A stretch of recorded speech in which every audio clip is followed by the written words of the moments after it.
The beats, the flow, the rhythm.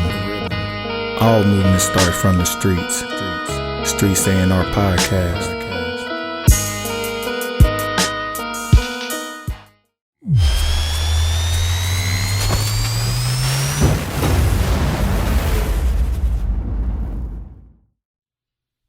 I just gotta breathe.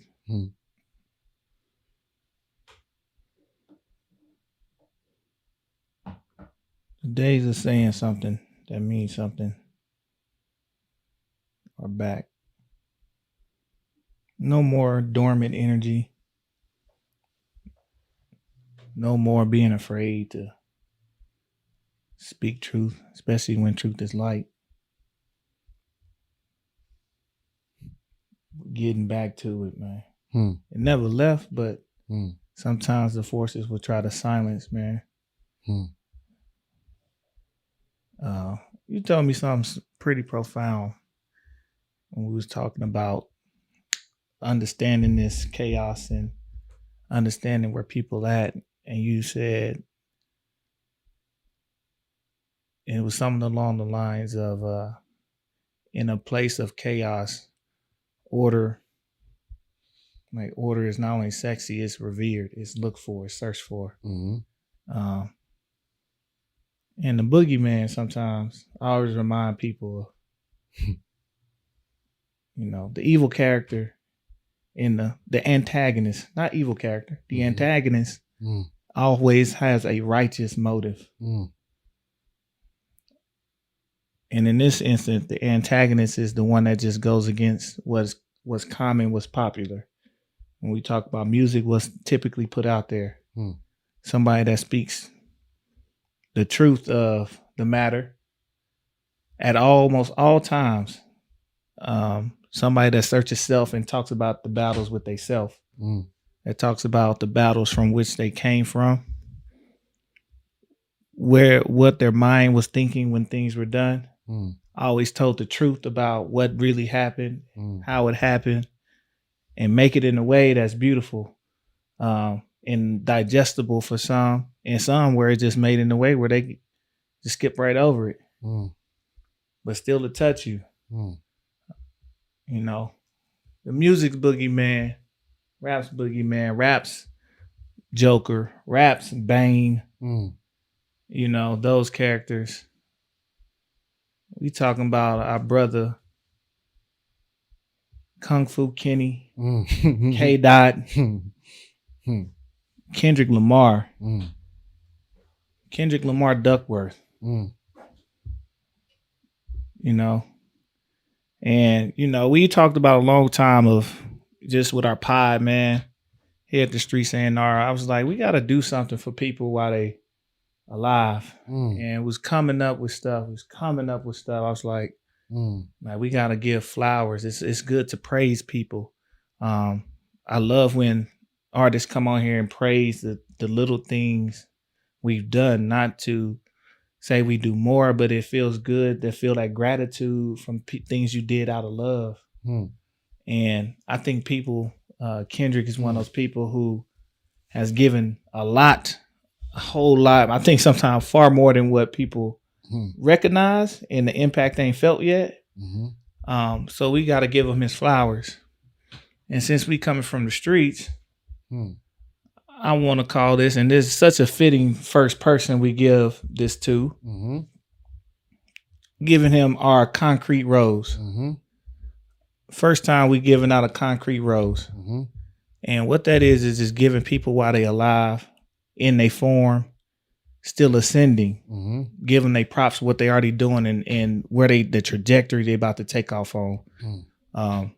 Because they getting it out oftentimes from a hardened place, and still have to be vulnerable, still have to know how to express beauty through the hardness of the streets and the path that they took. So we giving, this episode is for my brother Kendrick, man.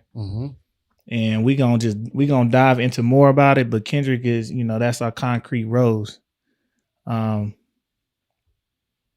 it's so fitting, even just from his last album, and I know brother Johnny got the chance to dive into and to understand listening to that, to Pimp a Butterfly, and the culmination of that poem leading into the interview with Tupac, who wrote a poetry book called Rose from the Concrete, I believe. It's on my shelf. You know what I'm saying? And so I like it's like synchronous. It's synchronous right now what we doing. But we got to give my rose to our brother Kendrick, and we gonna just dive. This is a Kendrick show, man. This is a Kendrick appreciation, a love, a understanding, a show of we understand. We don't just hear it. I understand. I'm only a month older. Only a month.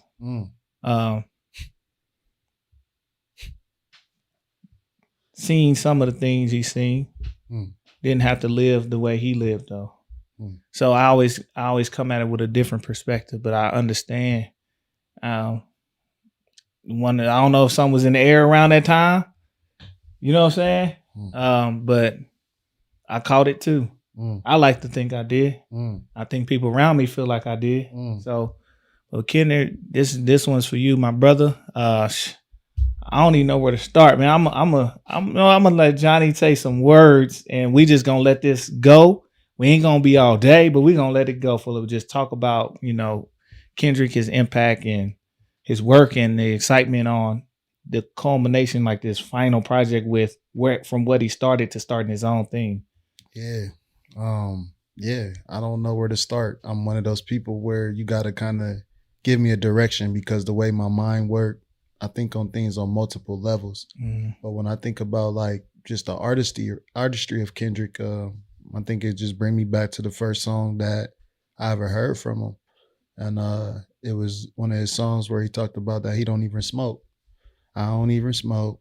He's talking about how this is what he do sober, like mentally this is what he do, and he don't even smoke, so that was the first track that I ever heard from Kendrick, that when I got turned on to Kendrick. And I think it's fitting for Kendrick to do a tribute to Nipsey, because I found out about Kendrick and Nipsey on the same day.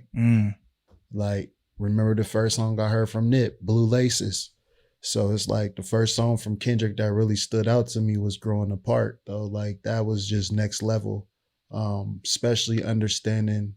I think that one thing with people like Kendrick is you understand concepts. Like, you got to be able to see the full picture. And I think like the concept was, we think that falling in love isn't supposed to be painful when it's in the description of the title. You fall in love, you're supposed to grow in love. So it's little things about like growing in love. And if you don't grow in love, you grow apart. It's like those type of concepts is things that's bigger picture that artists like Kendrick put into the music. So I just appreciate that type of that conceptual music, where it's a full integrated piece.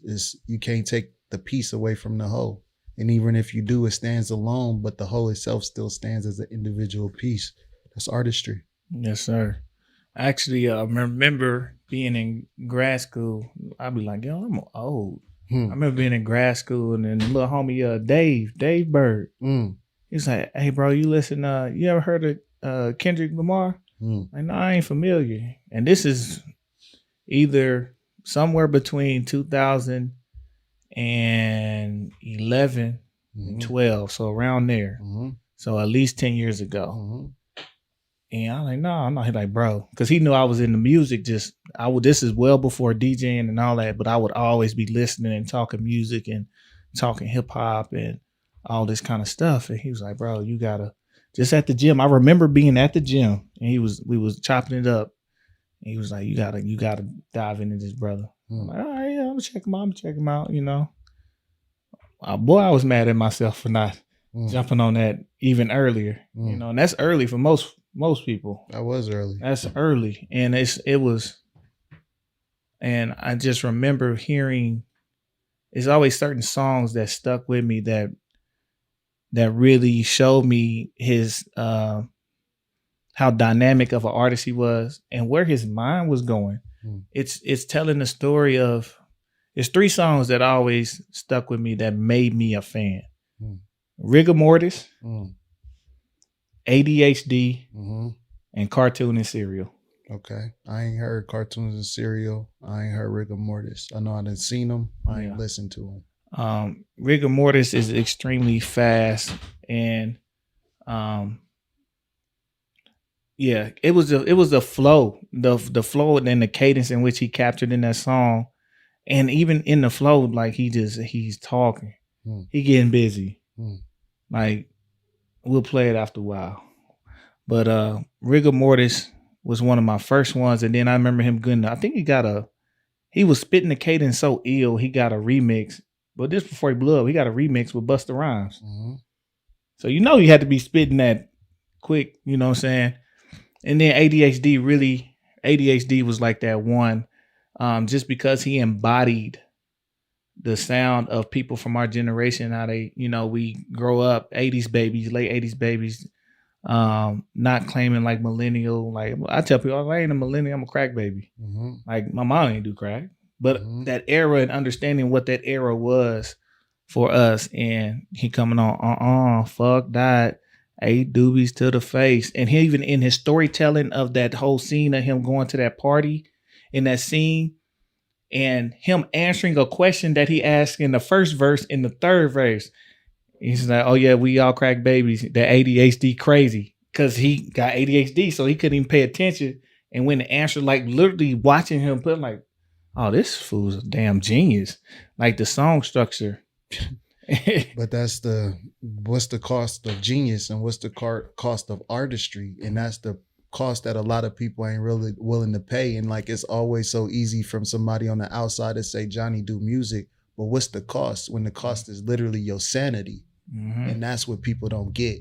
When you operating and you creating on that level, like you're out of touch with this reality. Right. Like people don't understand relative and absolute truth. And a lot of y'all just reside on relative truth, half truths, things that appear to be truth. So what's the cost? And the cost is your sanity. That's where you get the artists like the Ye's, and you get the artists like the Kendricks, you get the artists like the J. Cole's, whose mental health is very fragile because what's the cost to be somebody else's entertainment? And that's why I'm cool on music, but y'all don't get that.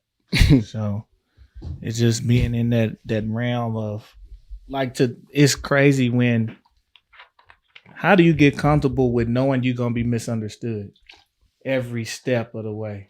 Man, that's a hard, and we discuss our frustrations.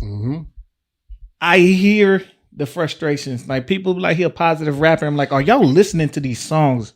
Like the turmoil that's going on in his life and how he's working through it.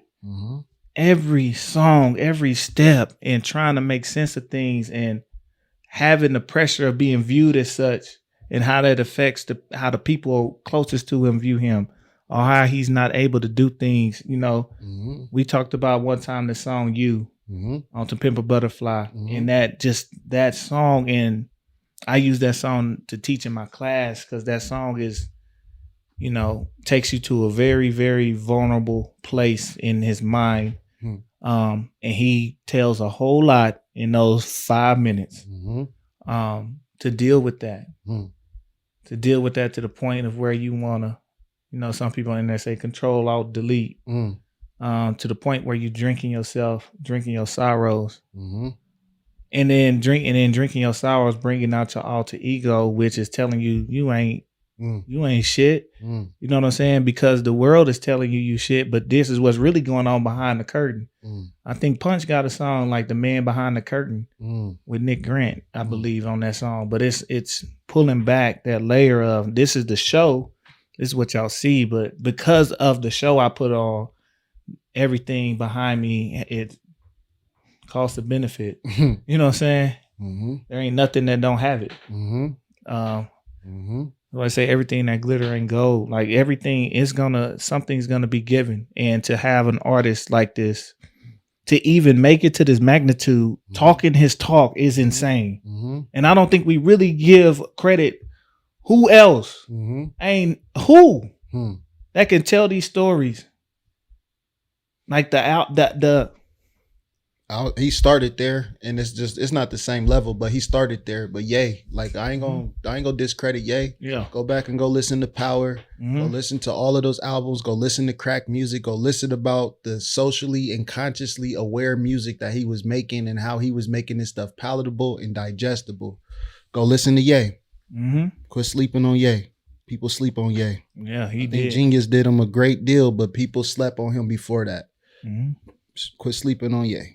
Yeah, man. It's like telling it from like the person who was not afraid to walk in that greatness, Mm-hmm. like Ye. Mm-hmm. Be in these rooms with all kind of people Mm-hmm. and still talk your shit. Like Mm-hmm. to that ultimate belief in self and to push through that is in. Mm-hmm. I don't think people understand. Everybody want to be successful, but again, we see what's, we talk often about, we love Ye for his actual mental health disorder. That part. We actually love him for it because when he produces that shit, he's manic. Mm-hmm. Mm-hmm. And when he's in a rut, y'all make posts about him in blogs. Mm-hmm. So, but that's the cost, you know what I'm saying? And when we talking about just Kendrick's project, to tell these stories, like I love, like even just the way it's constructed, like on To Pimp a Butterfly, telling a story about him trying to bring his homie out the hood, which is why the cover is the way it's on there. Mm. He told you like the cover got like 15 different meanings. Mm. Just the physical taking your homies into a new space. You know what I'm saying? But the mental aspect of getting them out of, how do you get somebody out of their old tendencies? You get what I'm saying? Like there's so much that went into it, and telling that story, what happened when they went to the BET Awards.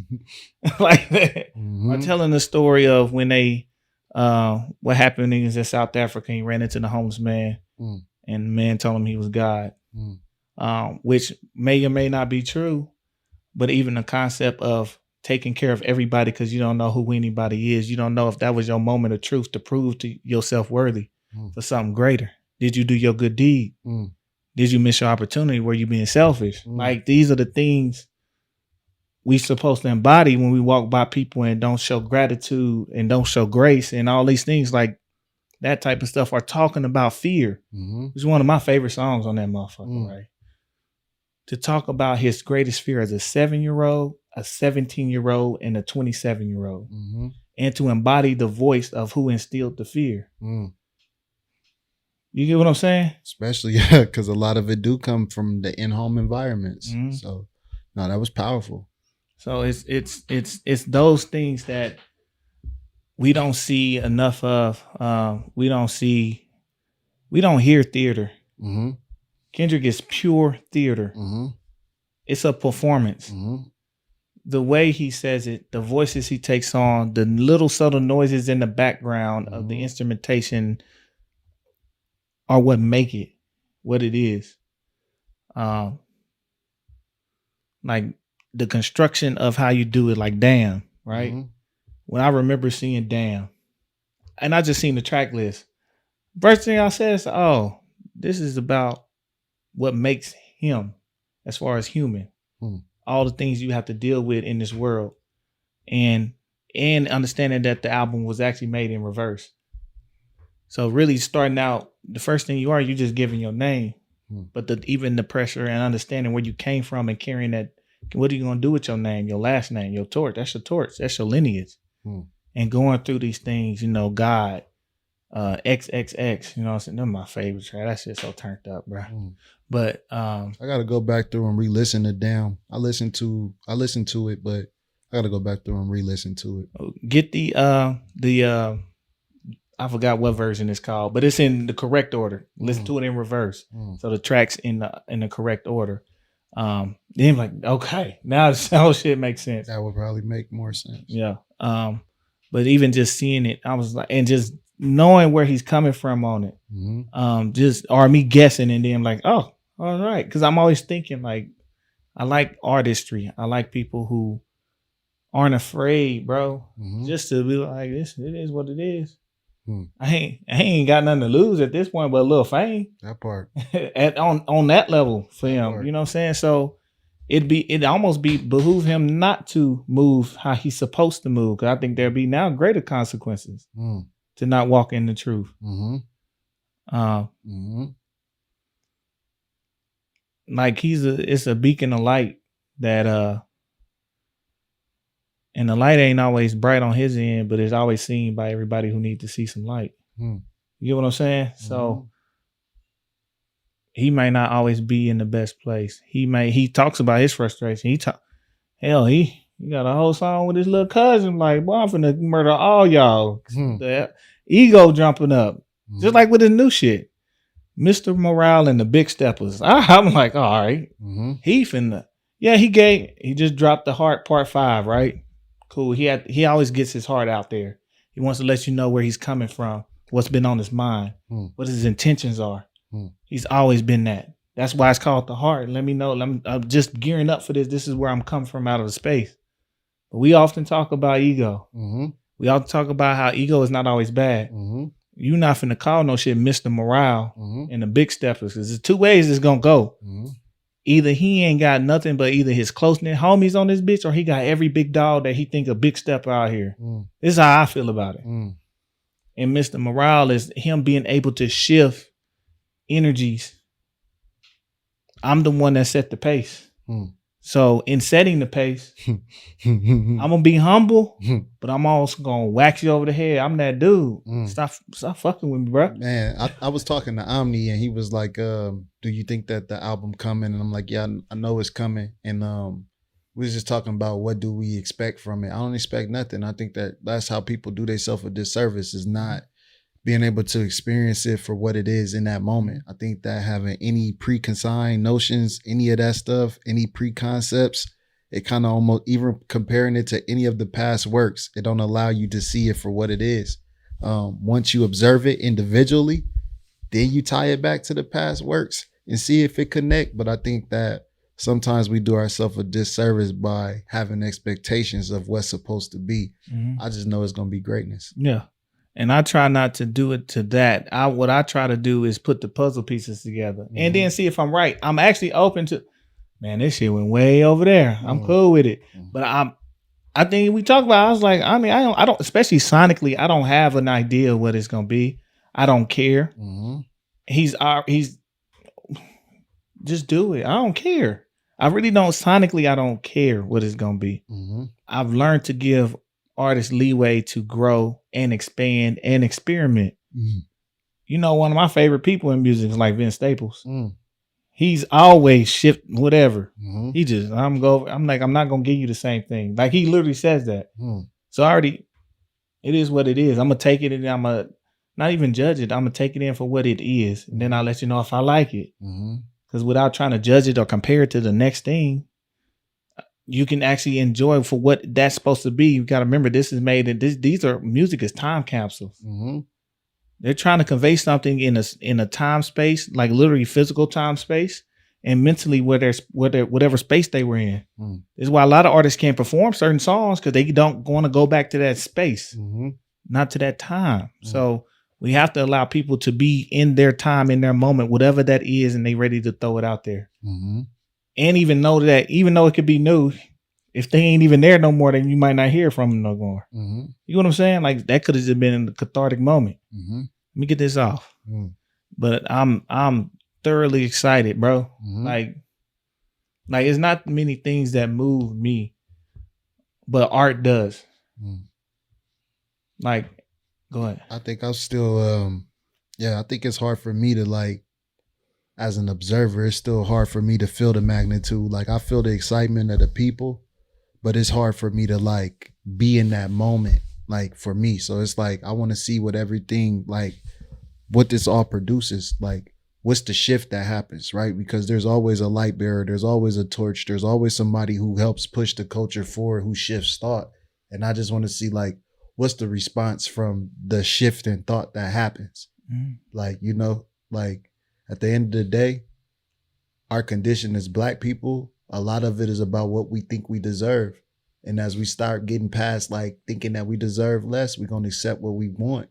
And I think that that's going to be, like, the overall concept of this of Mr. Morale and the Big Steppers is we got to understand that it's literally come down to what it think that we believe that we deserve. Like the world will turn aside to any man that has an idea of where he's going, but we don't know that. Man, that deserve word can be cut so many ways. Mm-hmm. But I love where that first one that you just talked about, based on what we think we deserve, is how we're going to essentially act. Mm-hmm. If we don't think we're going to deserve much, we're not going to act in a way that demands much. Mm-hmm. If we think we deserve more, we are also going to have the confidence to do more in that and demand it. And to turn down some stuff that people would think that you should take. I'm walking. You turn down that 50 and get 100. You'll turn down that 100 and get 250 because the people don't see the vision that the creator then put on you. And that's the type, like, so for me, like as the world celebrate people like Kendrick dropping music, I think of his mental health. I think of what the toll it takes to create stuff like that. And then I think about how do he balance and find joy, in the midst of all of this, because it's very vulnerable to create that type of art and put yourself forward like that. So for me, I'd look at the other side. I look at the other side of it. And I think him going on this sabbatical, I thoroughly appreciate. I know people like, when Kendrick dropping? And I didn't even realize it's been 5 years. I'm like, he recharging. Like he dropped, I remember him dropping a little video. You seen him talking to some like Asian man, but living. He talked about being on his beach cruisers. He was on Power. Yeah. He was acting. Yeah, he was acting. He was tapping into other disciplines, other forms of himself, other, you know what I'm saying, other expressions. And if y'all don't think that ain't about to transfer. Right. And he's already been theatrical, but he just put himself in front of the screen fine. He'd been doing it. I mean, you got the video show that. He's always been that. But just watching him disappear and letting the noise go. And even the lesson in letting the noise go. And until I'm ready to tell you what I'm finna do. And then not even say much. I just send a little letter. But I think he just taking the time to disconnect truly. He talked about not having his phone for months at a time. Just a disconnect to hopefully ground, to hopefully explore, to hopefully not be influenced to the best of your ability to see what you are coming up with. To deal with whatever you got to deal with behind that curtain. Allowing time for it to do. Hopefully not feeling rushed. Like nobody icing for 5 years as active. And even his backing of the label, like, Dot, you know what this go on. Precious. We know what we know. You know what I'm saying? And it's and even just, and I've always said, just seeing his expressions always give me an idea of kind of where he's sitting. Again, he's always honest. Honest don't mean just the words. His language is always honest, bro. His eyes are always honest. Even watching the heart, you know what I'm saying? And watching his actual stature, like looking at him like, so either he been stressed or he been getting healthy, cleansing. But getting these things off that need to be said. But you can always see the toll is taken, and that's why you need the time to process, understand, and then sometimes understand that you won't understand and be okay with that. I appreciate everything and how he does what he does beyond music. You know what I'm saying? Like people don't know, like he married, bro. Like, you know what I'm saying? Just keeping life. So it doesn't get confused and crossed, which most people in that limelight, they tell you to put everything out there. All publicity is good publicity and all this, but it has its consequences, and to do an amazing job of it. To keep some of those demons, the funny part, to put your demons out and people not know your demons is an artistic mastermind. You get what I'm saying? And to keep family. The only family y'all know he got a sister, Mm. and y'all know his little cousin King. Mm. Keep family. Mm. And it's lessons in how you move.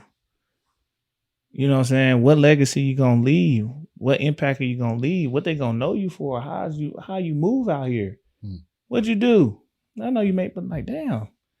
See, this is stuff that's gonna be talked about a generation after he gone, man, this dude getting but how did he do that? Mm. How did he keep himself doing this type of music, these type of messages, Super Bowls, Jimmy Fallon, popping you on the head, Grammy, popping you in the head every chance he got, Mm-hmm. without the real backlash. There's a power in there, and there's a conversation I wish I could have, and I ain't talking about for the cameras. Just want to talk. Probably could talk to him for hours, bro. Mm-hmm.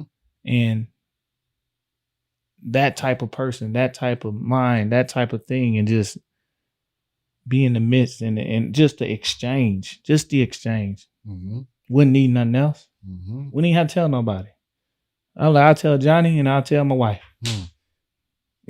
You know what I'm saying? Had a conversation. Just a conversation. I don't need you to know I had it. Mm.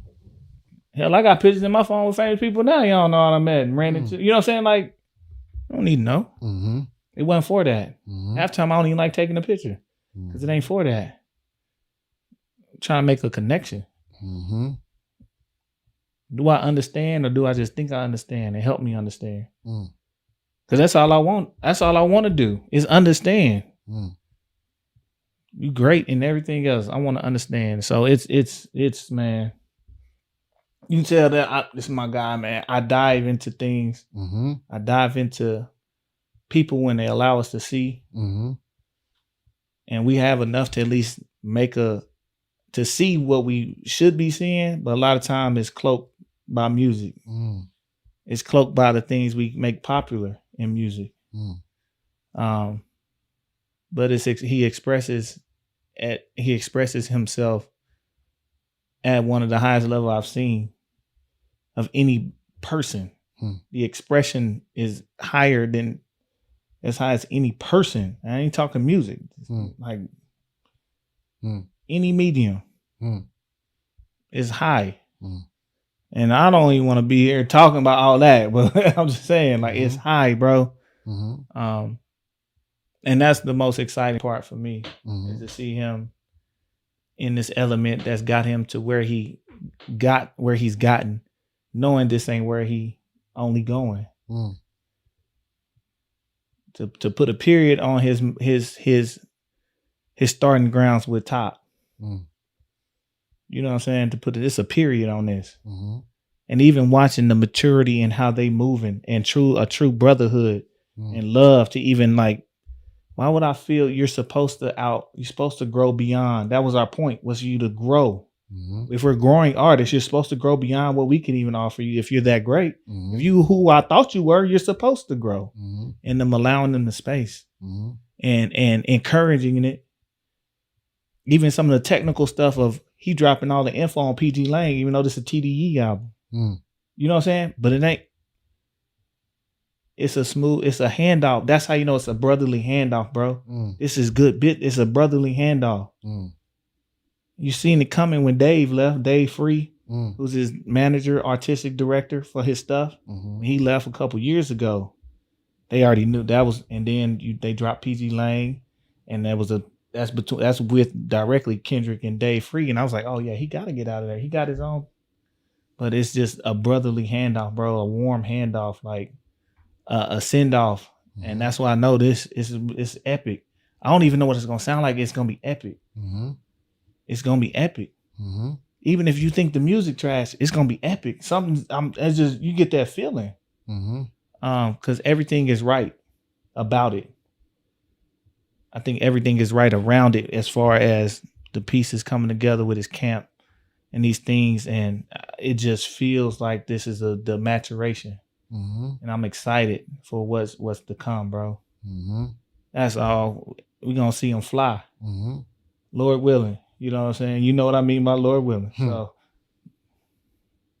We protect them at all costs. We say those things, but ain't nobody jumping in front of the bullets. But we gonna protect them at all costs. And protect him up here. Make sure he's, we need these people. People who call things well before they come into fruition. Brother Johnny, you did that. You continue to do it, and we can't even get into everything. If they only knew. If they only knew what you knew. I'm glad they don't, because then it'd be dangerous. So, and I feel the same. So that's why I know you understand how he maneuvers. It ain't, you know what I'm saying? That's why I'm appreciative. Like, he's not afraid. Like, there was a time period where I was afraid. Like, there was a time period of being afraid, but then there was just a time period of recognizing that people ain't ready. Like, I put it in, what was that? Can I Live? Look around, you be impressed. I talked about like reaching a certain point where, you get a certain enlightenment and you just see that the people ain't ready. So shout out to him just for remaining vulnerable, remaining open, continuing to be that light, continuing to be that medium, continuing to go against the current. Like, that's the way you get the best cut sometimes, is you got to go against the grain. So just going against the grain, man, giving that nice little taper cut, because it's a lot, especially at that level that they create on. I've never rocked no crowds like that. I've created at a semi-high level. I know that the level of which I was about to create at was even higher, because I got to the point of not using pencils and materials to write down my stuff. But it's just, there's a toll that comes with being misunderstood and being out of the times. And I just, for artists like, for the Kendricks, for the artists like the J. Coles, for the Kanyes, just for the artists who create at super high levels where it literally teeters you on the brink of insanity and you go back and forth between what is sane. I just appreciate them for fighting that battle, man. It's our musicians is prophets, man. And there's some people out here who really know how to manipulate the vibrations, the frequencies. They understand the time we in. This is Dr. Strange, man. This is the multiverse, man. And there's some universal weapons, man. Love, truth, peace. And music is a universal weapon. It's the reason why in the multiverse they was using music notes as a weapon. So y'all got to just understand the time period we in. Very few do. The ones who do, they understand what time period you in. They get prepared. They try to prepare the people around them. But for a lot of us, we just walking around in an illusion, and we gonna have to be disillusioned by pain, hurt, and suffering. That's the only thing that's gonna disenchant us from this. We got to be disillusioned. Yes, sir. And I'm just hoping them pictures he dropped in them photos ain't no illusions, because it's a listening party going on. Hey, that thing better come out. It better come out. That's all I'm gonna say. It's coming. Yes, sir. It's coming. Man, he ain't never lied. It's coming. It's coming. So he the boogeyman. It's Friday the 13th, bro. He coming, man. You can't be the boogie. Like, to pick it on purpose. That had to be on purpose. It was on Friday the 13th. He coming, man.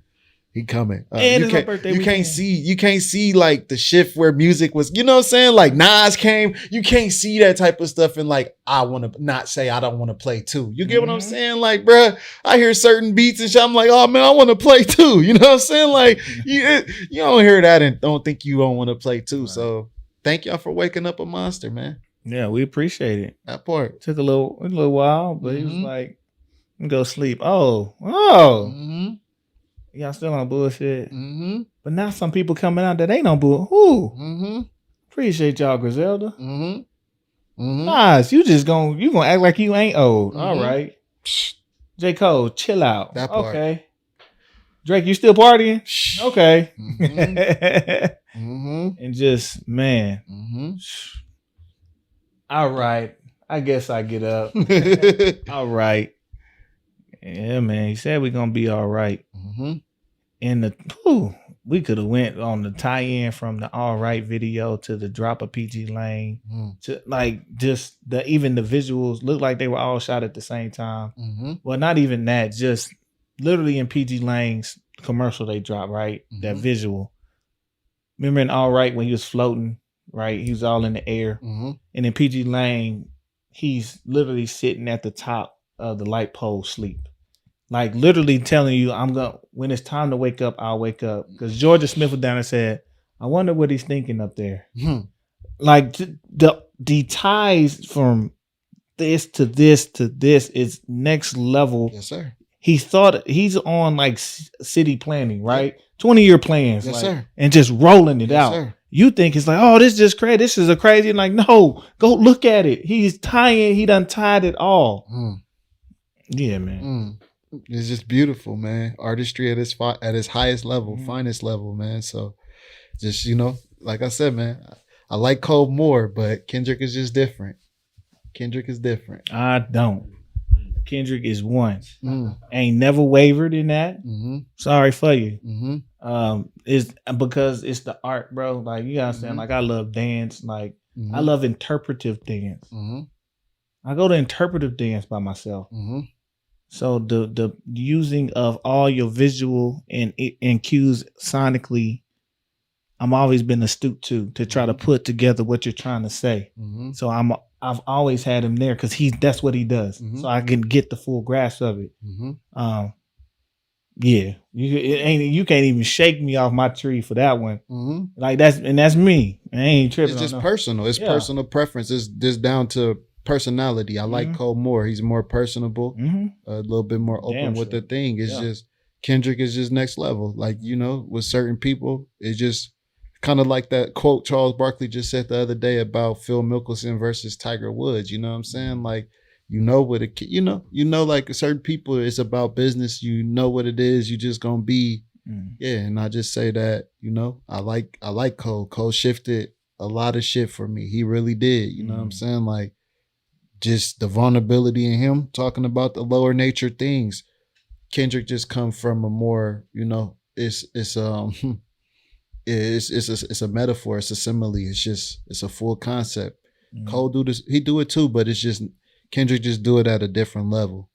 It's just a different way to paint that picture, bro. Like it's like the people who know how to do colors and abstract art in a certain way where you still get it versus the person that knows how to do portraits but do them with dots.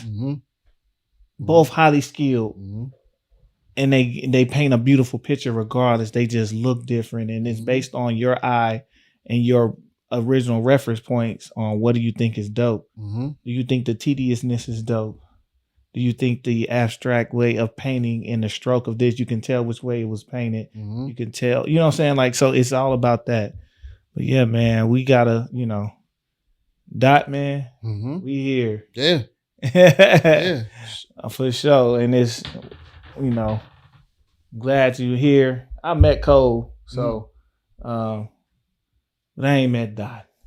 So had a chance, like Nipsey came out here. Like that would have been one of the, so if I could ever, get that sit down conversation and just that'd be beautiful, man. Kendrick, Cole, that'd be beautiful, man. And some other young bucks who I really appreciate their mind too. So yeah, well, that's a whole nother episode of that list because I used to tell people it's I've been able to meet some of the people on my list. I've met Saul Williams and chopped it up with him. If y'all don't know who that is, go look him up. One of my favorite poets of all time, a real pusher of black music because he does. Go listen to Nicky Tardust. You know what I'm saying? Like. Yeah, but I've been was not able to meet Brother Nip. But people like Vince Staples high on that list. But it's it's certain ones. Badu, Miss Badu, and just sure the camera be good for some ratings and shit, but I want to talk to them. You know what I'm saying? I'm trying to build. I don't need. Nothing else rolling, ain't no secret audio. I don't need all that.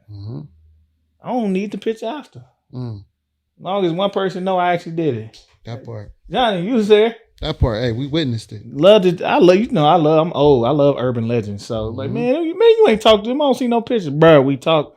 This is like I'm saying. So yeah, man. Just again, man, Kendrick Lamar, Friday the 13th. Man. Mr. Morale and the Big Steppers. Man. Might even have to do a little special after we actually listen to the album and stuff, you know? Yeah. So, yeah, definitely, man. I don't know. I won't call it a review. We might do a dissection. We'll get in there. Yeah, shit. You didn't taught whole classes off of this man's CDs before. So. Yeah. I'll be going there with it. So, man, Kendrick Lamar, man, from us to you, man, get your concrete rose, brother. We want you around. And when I say want you around, I mean I want you to drop music all the time. We want you around. I'm excited for what you got coming.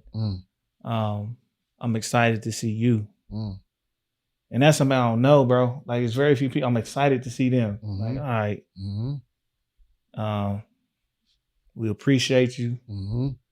To drop a song we know you wrote probably back in 2014. And for it to be a song used for our plight and to get through our struggles with police brutality, bro. You know what I'm saying? Like, to see what others haven't seen yet, to know what's coming, to put it out there. Just, bro, to write like the heart. I don't know if did he just write that? Or did all the characters and the faces that were put on there just fit somehow? Will was current now. Did they just fit? Was he calling it? See, that's the kind of question I want to know. When did you actually pen that? And did it just fit like you knew? Like, I knew something was coming down the pipe like this. You know what I'm saying? Like, but yeah, man, just the love you show to others, like to the people that really held it down, like to show love to Nip in that way, to talk from his perspective, from your eyes, is to send that message through that song like that. I'm sure Black Sam wanted to and needed to hear that. I'm sure his family wanted and needed to hear that. I'm sure the people around Nip and the love from his neighborhood wanted it and needed to hear that.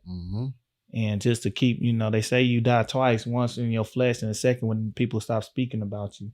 And to make sure he's still alive is rarely done. Especially for an album rollout. Like, that's the message you wanted to send. Is extremely appreciative of your canter, your vulnerability, man. You get our concrete rose, brother. We excited. I'm glad you here. I'm glad it's music, and I'm so glad it's gonna be much, much, much more. Blessings to you and your family, your people, your company, everybody you bringing into the fold, man. Like, this is what it's about. And he's expanding on his purpose. He's getting to what he's really supposed to be here for. And I'm ready for it. Man, you got anything? Man, that's it, man. It's been a beautiful day, man. That's it, man. Just, thank you for doing the concrete roses. I think I called it the roses that grow from asphalt. So, I like them little asphalt roses, man. So we got the concrete roses out here, man. Just shout out to the people who making it do what it do, man. So thank everybody for tuning in, for joining us. You know what I'm saying? Looking forward to the next rendition, man. Yes, sir, man. Yes, sir. Streets A&R Podcast, man. We catch y'all later. Peace. The beats, the flow, the rhythm. All movement starts from the streets. Streets A&R Podcast.